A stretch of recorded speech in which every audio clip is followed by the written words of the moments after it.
یوم سیاح کشمیر کے موقع پر کشمیر الائنس فورم ماسکو کی جانب سے 27 اکتوبر کو منعقد کی گئی 10واں عالمی آن لائن کانفرنس منعقد ہوئی، جس کی صدارت لارڈز نذیر احمد نے کی، جبکہ علی رضا سید غزالہ حبیب، راجہ مختار سونی اور ڈاکٹر سہیل ظفر چیمہ سمیت معروف کشمیری پاکستانی شخصیات نے شرکت کی۔ کشمیر کانفرنس سے خطاب کرتے ہوئے لارڈ نذیر احمد کا کہنا تھا کہ اگر امریکی صدر ڈونلڈ ٹرمپ حقیقی عالمی امن کا اعزاز نوبل پیس پرائز سے چاہتے ہیں تو انہیں مسئلہ کشمیر کے حل میں فعال کردار ادا کرنا ہوگا۔ لارڈ نذیر نے کہا کہ مارکہ حق کے بعد اور اب پاکستان اور امریکہ کے درمیان جو اچھے تعلقات بنے ہیں، ڈونلڈ ٹرمپ کے عالمی بیانات نے کشمیر کو بین الاقوامی مسئلہ بنا دیا۔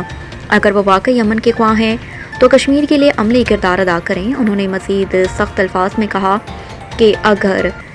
بھارت نے دوبارہ کوئی شیطانی حرکت کی تو پاکستان کو اپنی افواج سری نگر میں داخل کر کے کشمیری بھائیوں کی آزادی یقینی بنانی چاہیے۔ یورپی یونین علی رضا سید، جو کشمیر کے عالمی اور اقوام متحدہ کے فورمز پر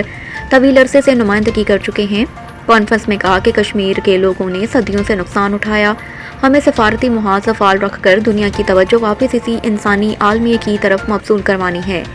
علی رضا سید نے کہا کہ یورپی اور عالمی فورمز پر کشمیر کے انسانی حقوق کے معاملات کو مسلسل اٹھانے کی ضرورت ہے۔ اس وقت پاکستان اور امریکہ کے تعلقات کو بروئے کار لاتے ہوئے ایک مشترکہ کشمیر کمیٹی تشکیل دی جائے جو عالمی سفارتکاری کرے۔ غزالہ حبیب نے امریکی ماحول کے مفہوم کی طرف اشارہ کرتے ہوئے کہا کہ اگر واقعی صدر ٹرمپ امن کے دعویٰ کرتے ہیں تو وہ عملی طور پر کشمیریوں کے حق خود ارادیت کے لیے دباؤ ڈالیں۔ ہم امریکی سول سوسائٹی اور کانگریس میں بھی پیغام پہنچائیں گے۔ انہوں نے زور دیا کہ کشمیری آواز کو براہ راست بین الاقوامی فورمز پر شامل کیا جائے۔ انہوں نے مزید کہا کہ صدر ڈونلڈ ٹرمپ سے درخواست کی کہ جو نوبل امن کا خواہش مند ہے وہ کشمیر کے حل کے لیے مخلصانہ اور عملی کردار ادا کرے۔ اسپین سے راجہ مختار سونی نے کہا کہ یورپ میں کشمیریوں کے حقوق کے لیے شعور اجاگر کرنا ہماری اولین ذمہ داری ہے۔ پاکستان کو اپنی خارجہ پالیسی میں کشمیری نمائندوں کو برابری کی سطح پر شامل کرنا ہوگا تاکہ وہ خود اپنا موقف دنیا کے سامنے رکھ سکیں۔ انہوں نے حکومت پاکستان سے اپیل کی کہ وہ فوراً ایک قومی عالمی کشمیر کمیٹی تشکیل دے جس میں کشمیری رہنماؤں کو باقاعدہ نمائندگی دی جائے اور یہ کمیٹی دنیا بھر میں حق خود ارادیت اور انسانی حقوق کے لیے مؤثر سفارتکاری کرے۔ بین الاقوامی برادری خصوصاً امریکہ، یورپی اور اقوام متحدہ سے مطالبہ ہے کہ وہ کشمیری مسئلے کو ایک انسانی بنیاد پر دیکھیں اور فوری طور پر کشمیریوں کے بنیادی حقوق کے تحفظ کے لیے دباؤ ڈالیں۔ ڈاکٹر سہیل ظفر چیمہ کشمیر کانفرنس سے خطاب کرتے ہوئے کہا کہ کشمیر ایک سنگین انسانی حقوق کا مسئلہ ہے۔ پاکستان کو اقوام متحدہ اور دیگر عالمی اداروں میں اس معاملے کو ثابت قدمی سے اٹھانا ہوگا۔ ہم سیاسی اور قانونی دونوں محاذوں پر کشمیریوں کے ساتھ کھڑے ہیں۔ مظفر آباد سے ڈاکٹر راجہ محمد سجاد خان نے زور دیا کہ تحقیق اور پالیسی ورک کے ذریعے کشمیری نقطہ نظر کو مضبوط بنانا ہوگا۔ جامعات، تحقیقاتی ادارے اور ڈپلومیسی کے ذریعے ہم اپنی آواز کو علمی بنیاد بنائیں گے۔ لاہور سے پروفیسر ڈاکٹر اشرف نظامی نے بطور نمائندہ پاکستانی برادری کہا کہ پاکستان اور امریکہ کے حالیہ دوستانہ تعلقات کو کشمیری مقدمے کے حق میں استعمال کیا جانا چاہیے۔ حکومت پاکستان کو اس ضمن میں ایک قوی سفارتی مہم شامل کرنی چاہیے۔ کشمیری نمائندوں کو باقاعدہ مشاورتی حیثیت دی جائے۔ کشمیر کانفرنس کے میزبان شاہد گھمن نے اختتامی کلمات میں کہا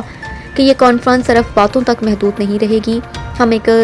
عملی راستہ نکالیں گے اور عالمی سطح پر کشمیریوں کی آواز مضبوط کریں گے۔ آج لارڈ نذیر کا جذباتی پیغام اس بات کا ثبوت ہے کہ دنیا میں جب جب انصاف کا وقت آیا، مسلمان اور کشمیری اپنے حق کے لیے آواز اٹھاتے رہے ہیں۔ آج کی یہ عالمی کشمیر کانفرنس 27 اکتوبر کے یوم سیاہ پر اس بات کی علامت ہے کہ ہم خاموش نہیں ہیں، ہم کشمیری عوام کے ساتھ کھڑے ہیں، ہم ان کی آواز ہیں اور ہم دنیا کو یاد دلانے آئے ہیں کہ کشمیر صرف زمین کا ٹکڑا نہیں، ایک انسانیت کا مقدمہ ہے۔ تو یہ ہے کہ پہلے تو ہمیشہ انڈیا جو ہے کوئی سنتا نہیں تھا، لیکن اب میں سمجھتا ہوں دو تین چیزیں ہیں۔ ایک تو ڈونلڈ ٹرمپ جو ہے اس نے اس مسئلے کشمیر کو انٹرنیشنلائز کر دیا ہے، تو ہمیں ڈونلڈ ٹرمپ صاحب سے زیادہ گزارش کرنی چاہیے کہ وہ جس طرح کہتے ہیں نا کہ انہوں نے 8 جنگیں جو بڑی بڑی نیوکلر بڑی ڈینجرس جو جنگ ہونے والی تھی ان کو اس نے رکوا دیا ہے، بند کروا دیا ہے، اور امن کے لیے اس نے جو ہے وہ فارمولا دیا ہے اور ان ممالک کے درمیان امن شروع ہو گیا ہے۔ ان کو یہی ہم گزارش کرنا چاہتے ہیں کہ آپ مسئلہ کشمیر کو بھی حل کروائیں۔ اینیوے شارٹ یہ ہے کہ جو ڈونلڈ ٹرمپ ہیں ان کو بھی اور انٹرنیشنل کمیونٹی تو میرے خیال میں اب پاکستان کو، آزاد کشمیر کو ایک ڈفرنٹ ویو سے دیکھ رہے ہیں. تو we are at a better position. یہ کوئی ہماری ڈیمانڈ جو ہے وہ غلط نہیں ہے، یہ جائز ڈیمانڈ ہے. پہلے بھی جو انہوں نے بہت بار ہندوستان نے کہا ہے کہ ان کی جو فوج وہاں پہ بھیجی گئی تھی وہ اس لیے بھیجی گئی تھی کیونکہ مہاراجا نے خود وہ ریکویسٹ کی تھی. تو یہی ہے کہ جو پہلے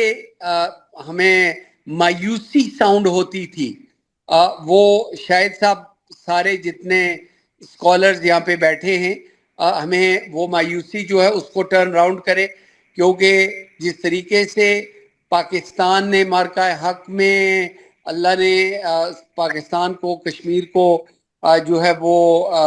وکٹری دی ہے، ایسے ہی میں سمجھتا ہوں کہ یہ کوئی دن دور نہیں ہے، کوئی بھی ہو سکتا ہے، کیونکہ یہ جو اسپیشلی ہندوتوا جو ہیں وہ پنگا کرنے والے ہیں، وہ پنگا کریں گے، کیونکہ وہ سمجھتے ہیں کہ پاکستان کے اوپر اٹیک کر کے وہ فوری طور پہ جو ہے وہ الیکشن جیت جائیں گے. میں سمجھتا ہوں دس ول گو اگینسٹ them. میں سمجھتا ہوں کہ جب بھی وہ اگر دوبارہ انہوں نے کوئی پنگا پاکستان کے ساتھ، کشمیر کے ساتھ کیا تو پھر ایک تو ہمیں موقع مل جائے گا، اور پھر آئی ڈونٹ تھنک کہ ہمیں انتظار کرنی چاہیے، ہمیں جو ہے وہ فوری طور پہ فوج جو ہے وہ سری نگر تک بھیجنی چاہیے جو پہلے نہیں بھیج سکے، اور مقبوضہ کشمیر کو آزاد کروا کے یہ سارے جتنے پرابلمز ہیں اس کو حل کیا جائے. اس وقت دنیا میں یہ سمجھا جا رہا ہے کہ طاقت کے ذریعے ہی سارا کچھ ہو سکتا ہے، لیکن وقت نے ثابت کیا کہ طاقت کے ذریعے جو مسائل حل ہوتے ہیں وہ کبھی پائیدار نہیں ہوتے. اور بھارتی جو سرکار ہے، مودی سرکار ہوں یا 78 سال سے جو بھی وہاں پہ حکمران رہے ہیں، ان کا بھی یہی نظریہ تھا کہ طاقت کے ذریعے کشمیریوں کی تحریک آزادی کو کچل دیا جائے گا، لیکن وہ اس میں ناکام رہے. آج بھی ناکام ہیں، پہلے بھی ناکام تھے اور آئندہ بھی ناکام ہوں گے. کشمیری جو ہیں انہوں نے ہمیشہ فیصلہ کیا ہوا ہے کہ وہ اپنے حقوق کے لیے، اپنے حق جو ان کو یونائٹڈ نیشن نے دیا، جو انہیں انٹرنیشنل کمیونٹی نے دیا تھا، اور ایون میں کہوں گا کہ بھارت کے جو پہلے پرائم منسٹر تھے جواہر لال نہرو نے بھی ایک دفعہ نہیں کئی دفعہ ہر فورم پہ انہوں نے وعدہ کیا تھا کہ وہ کشمیریوں کو حق خود ارادیت دیں گے اور پلیبیسائٹ ہوگا، جو بھارت نے آج تک پورا نہیں کیا. اب دیکھنا یہ ہے کہ ان دنیا میں بدلتے ہوئے حالات میں کشمیریوں کو اپنی اسٹریٹجی کس طرح اپنانی چاہیے. تو میرا اپنا خیال یہ ہے کہ کشمیریوں کی جو جدوجہد ہے وہ انشاءاللہ کامیاب ہوگی، لیکن اس کے لیے جو ہے وہ آپ کو چاہیے کہ آپ جو طریقہ اس وقت رائج ہے اس کو سامنے رکھیں. یورپین یونین جو ہے وہ بھارت کے ساتھ کوشش کر رہی ہے فری ٹریڈ ایگریمنٹ کا، تو ان کے راستے میں ایک ہی رکاوٹ ہے کہ وہ جو ہیومن رائٹس کا ایشو ہے، جس پہ بھارت نے ابھی تک جو ہے نا وہ چاہتے ہیں کہ ان کی مرضی کے مطابق ایگریمنٹ ہو، لیکن یورپین یونین جو ہے اس کی یہ خواہش ہے کہ وہ بھارت کے ساتھ فری ٹریڈ ایگریمنٹ کریں، لیکن جو ہیومن رائٹس کے ایشوز ہیں اس پہ ضرور ڈسکس ہونی چاہیے، اس پہ ضرور بھارت کو اپنا موقف دینا چاہیے، جس کے لیے وہ سال میں ایک دفعہ ان کے ساتھ مذاکرات بھی کرتے ہیں. بحیثیت کشمیر کی ایک بیٹی کے چیئرپرسن فرینڈز آف کشمیر کے، میں تو نہیں چاہتی کہ یہ تحریک ایک دن بھی چلے. میں تو چاہتی ہوں کہ آج اور ابھی فیصلہ ہو اور ہم کشمیریوں کے حق میں ہو کہ وہ فیصلہ جو یونائٹڈ نیشنز کی قرارداد میں بارہا ہم سے اس بات کا وعدہ کیا گیا کہ جو ہمارا حق خود ارادیت ہے ہمیں جلد از جلد مل کے رہے گا. تو ابھی یہ موقع ہے کہ ہم سب کو مل کے، اور ہم بارہا حکومت پاکستان سے اس بات کی درخواست کرتے ہیں کہ جارحانہ جو سفارتکاری ہے اس کا کوئی طریقہ تشکیل دیا جائے. ابھی ہم نے دیکھا تھا پچھلے عرصے میں 2-3 مہینے پہلے ایک 13-14 رکنی وفد تھا پارلیمنٹیرین کا، جس میں کچھ لوگ جو بہت اچھا بولنے والے بھی تھے، بلاول بھٹو صاحب تھے،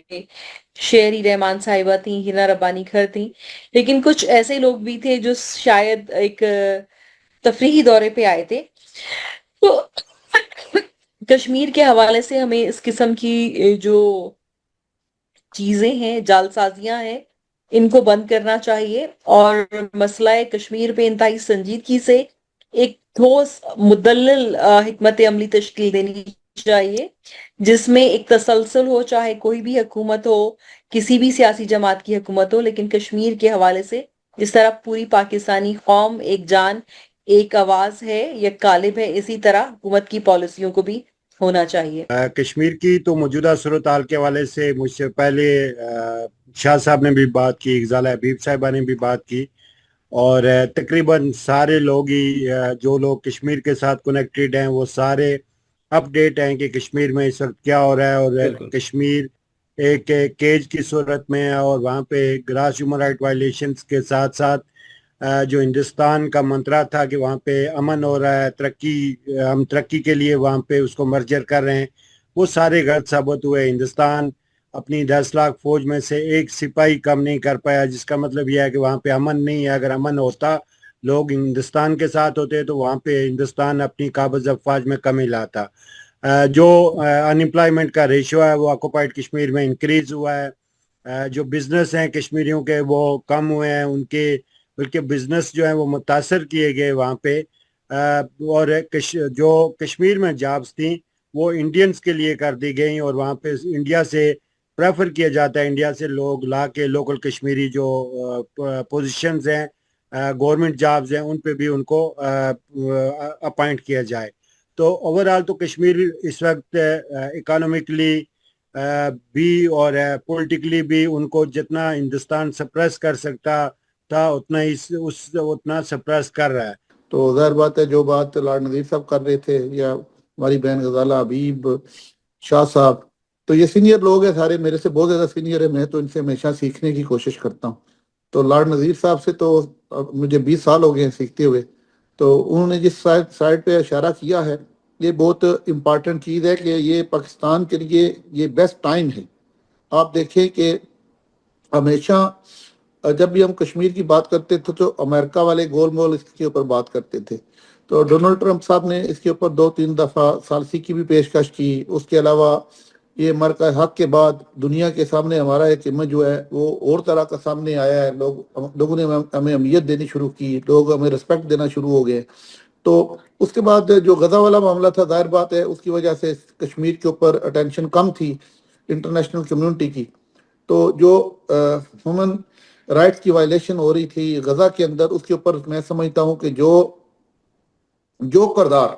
انٹرنیشنل کمیونٹی نے ادا کیا ہے، خصوصی طور پر یورپین یونین کے اندر جو میں نے دیکھا، جس طرح لوگ نکلے اور جس طرح گورنمنٹس نے، جیسے کہ فار ایگزامپل اسپین میں ہمارے جو پریزیڈنٹ ہیں پیدرو سانچیز جو ہیں، جس طرح انہوں نے اس کے اوپر ایک بڑا اسٹرانگ جو ہے وہ سٹینڈ لیا، اس کی مثال دنیا میں نہیں ملتی. اس سے یہ ظاہر ہوتا ہے کہ 2 پرامپٹ اسٹریٹجی میری نظر میں ہونی چاہیے. ایک وہ ہے جو پاکستانی عوام یا خاص طور پہ ڈائسپورا کر سکتے ہیں، اور دوسرا گورنمنٹ ہے. تو میری نظر میں ہم اگر ڈائسپورا کے پوائنٹ آف ویو سے ہم بات کریں تو سب سے پہلے ڈیفینیٹ ڈائسپورا جو ہے وہ پاکستان کے لیے، کشمیر کے لیے آلریڈی بہت کام کر رہا ہے. لیکن میں یہ سمجھتا ہوں کہ جو ہم یہ 1-2 دن کی ایکٹیویٹیز کرتے ہیں اور اس کے بعد پھر ہم اتنا پرو ایکٹیولی کام نہیں کر رہے ہوتے. میں یہ سمجھتا ہوں کہ اس کی ایک تھرو آؤٹ ایئر کا ایک کیلنڈر ہونا چاہیے، جس میں چیزیں جو ہیں وہ مستقل طور پہ کچھ نہ کچھ چیزیں چل رہی ہوں. اس میں یہ ہے کہ ڈائسپورا خاص طور پہ جس طرح ابھی جو آپ نے شاید ذکر کیا تھا، یا پتہ نہیں کسی ساتھی نے ذکر کیا تھا کہ یورپی یونین جو ہے وہ ان کو فری ٹریڈ کا جو ہے وہ ایگریمنٹ نہیں کر رہی، کیونکہ وہ جو انسانی حقوق کے حوالے سے. اسی طرح آلریڈی ہماری کمیونٹی بہت سٹرونگ ہے یو کے میں، اور یو کے نے فری ٹریڈ کا ایگریمنٹ کر بھی لیا ہے، جس کے اوپر میں سمجھتا ہوں کہ ہماری طرف سے آواز اٹھائی جانی چاہیے کہ جب تک کشمیر کا مسئلہ حل نہیں ہوتا تو ان کو فری ٹریڈ ایگریمنٹ انڈیا کے ساتھ نہیں ہونا چاہیے. تو یہ اور اسی طرح جو ہے ہماری بڑی اسٹرانگ کمیونٹی ہے، ڈاکٹرز ہیں اپنا کے، اور بہت سارے لوگ ہیں جو کہ پاکستان کی کاز کے لیے کام بھی کر رہے ہیں یو ایس اے میں. تو ان لوگوں کو بھی جو ہے کوشش یہ کرنی چاہیے کہ سینیٹرز، اور حالانکہ انڈین لابی بہت سٹرونگ تھی وہاں پہ، اب الحمدللہ کچھ چیزیں ہمارے لیے بہتر ہونی شروع ہوئی ہیں، تو وہاں پہ جو ہے وہ سینیٹرز اور کانگریس مین جو ہیں ان کو ٹارگٹ کر کے تو ان تک پہنچا جائے، ان کو ریچ آؤٹ کیا جائے اور ان کو ساری کی ساری تفصیلات بتائی جائیں، کیونکہ دنیا میں جو ہیومن رائٹس ہیں وہ بہت امپورٹنٹ ہے. وہاں پہ تو ایون جو ہے وہ جانوروں کے حقوق ہیں، تو یہاں پہ تو جیتے جاگتے انسان ہے جو کہ جو ہے 75-80 سال سے جو ہے وہ ظلم اور بربریت کا سامنا کر رہے ہیں. تو اس حوالے سے میں سمجھتا ہوں کہ ڈائسپورا کے بڑی ضروری چیزیں ہیں جو وہ کر سکتے ہیں. اور پھر خاص طور پہ سوشل میڈیا کے پوائنٹ آف ویو سے میں سمجھتا ہوں کہ کوئی ایک مستقل بننا چاہیے کوئی سسٹم جس میں سوشل میڈیا، جس میں کشمیر مطلب کشمیر کی جو ڈفرینٹ لینگویجز ہیں وہ بھی جو وہاں پہ زیادہ بولی جاتی ہیں، اس کے علاوہ جو بھی لینگویجز ضروری ہیں وہاں ان میں جو ہے وہ سوشل میڈیا میں جو ہے وہ یوٹیوب بھی ہو، فیس بک بھی، ٹویٹر، ہر جگہ کے اوپر ہمیں ایک مستقل ایک ماحول بنائے رکھنا ضروری ہے، کیونکہ ورنہ پھر یہ ہے کہ ہم وہی والی بات ہے، اپنے اپنی چیزوں میں لگ جاتے ہیں اور بھول جاتے ہیں. جہاں تک بات ہے گورنمنٹ کی، تو گورنمنٹ میں میں نہیں سمجھتا کہ گورنمنٹ بہت زیادہ، ایک ٹائم پہ کئی دفعہ ہوتا ہے کہ گورنمنٹ بہت تیزی سے بہت کام کرتی ہے، پھر اس کے بعد بھول جاتے ہیں یا پھر انٹرسٹ جو ہے وہ لوز کر جاتے ہیں. تو اس میں یہ سمجھتا ہوں کہ جیسے کشمیر کمیٹی تھی، تو کشمیر کمیٹی میں ہم نے ہر اس بندے کو رکھا جس نے کشمیر کے علاوہ باقی ساری چیزوں پہ کام کیا. مطلب ہم نے مطلب کو میں نام نہیں لینا چاہتا کسی کا بھی، لیکن ہوا اسی طرح ہی ہے. اسی طرح کشمیر کی جو گورنمنٹ ہے ان کو تو میں یہ سمجھتا ہوں کہ ایک علیحدہ سے ایک کم از کم ایک منسٹر بنائیں، یا کوئی نہ کوئی ایک یا 2 یا 3 لوگوں کی کمیٹی ہو جو کہ اوورسیز کے پاس جائیں، ان کے ساتھ ڈفرنٹ اسٹریٹجیز بنا کے، اور جہاں پہ گورنمنٹ لیول پہ ملنا پڑے ان کو وہ بھی کرنا چاہیے. اس کے بعد صاحب ایک آپ کو بہت بہت شکریہ کہ آپ نے بہت ہی امپورٹنٹ ٹاپک میں سمجھتا ہوں جو کہ خطے کے لیے نہیں بلکہ انسانیت کے لیے بہت اہم ہے، اور اس کے لیے آپ آواز اٹھا رہے ہیں، اور ماسکو جیسے ایک عظیم شہر کے اندر بیٹھے جو کہ آپ نے یہ سارا کولیکٹیولی کیا، آئی اپریشیٹ. اور یقینی طور پہ میں اپریشیٹ کرتا ہوں دوستوں کو بھی جو کہ برطانیہ سے، امریکہ سے اور باقی خطوں سے سارے شامل ہوئے. میرا ایز بینگ اے ڈاکٹر اور اس سے بڑھ کے بھی as a human rights activist جو میں سمجھتا ہوں کہ Kashmir issue it is not territorial issue, یہ بنیادی انسانی حقوق کا ایشو ہے، اور یہ مذہبی ایشو بھی نہیں ہے. یہ بھی میں سمجھتا ہوں کہ یہ مذہبی ایشو بھی نہیں ہے جس کو ہم بناتے ہیں کہ مسلمانوں کے ساتھ یا مسلمانوں کے غیر مسلمانوں کے ساتھ اس کا رویہ رکھا گیا ہے. دس آل از اے بیسک رائٹ کہ کہاں پہ انسان کیسے جینا چاہتا ہے اور کس طرح سے وہ زندگی گزارنا چاہتا ہے. آئی بلیو کہ ہندوستان نے وہاں پہ جو 1947 کو جا کے فوج کشی کی اور پھر وہ قبضہ جو گروپ کر کے، حالانکہ میں سمجھتا ہوں کہ اس خطے کے اندر جو ہندو تھے یا ہندو یہاں کے لوکل تھے، کبھی بھی ان کا ایسا نہیں ہوتا تھا کہ کہیں پہ قبضہ کرنے کا یا اس قسم کی کوئی سوچ نے کبھی بڑھا ہوا ہو. لیکن انفارچونیٹلی جب پاکستان بنا، انڈیا بنا اور یہ ساری چیزیں ہوئی، تو اس کے ساتھ آ کے پہلا جو انہوں نے شکار کیا وہ کشمیر کا کیا. دس از آئی بلیو کہ وہ ایک نہایشی اندھونا قسم کا واقعہ تھا جس کو کہ ہندوستان نے کیا، ہندوستان کی آرمی نے کیا، ہندوستان کی حکومت نے کیا. میں اپنے تائیں اپنے آپ کو سمجھتا ہوں حکومت پاکستان کو بھی، اور خود ایز اشرف نظامی انسانیت again as human rights activist اور پاکستانی ہونے کے ناطے سے میں سمجھتا ہوں کہ ہم جو کچھ کر رہے ہیں ہم کم کر رہے ہیں. We have to loud more. I appreciate Ghuman صاحب کہ آپ ماسکو میں بیٹھ کے یہ اپنا فرض سمجھ رہے ہیں کہ اس کے بارے میں بات کرنی چاہیے، لیکن میں سمجھتا ہوں اور اس کے لیے ہمیں پاکستان کی حکومت کو کہ منسٹریز بھی بن جاتی ہیں، ہماری باقی چیزیں بھی ہو جاتی ہیں، لیکن جس انداز سے ہمیں اجاگر کرنا چاہیے. فلسطین کا ایشو ہوا، فلسطین کی خاطر ساری دنیا جو ہے کیسے وہ جاگی اور کیسے فلسطین کے لوگوں نے اس کے لیے کیا.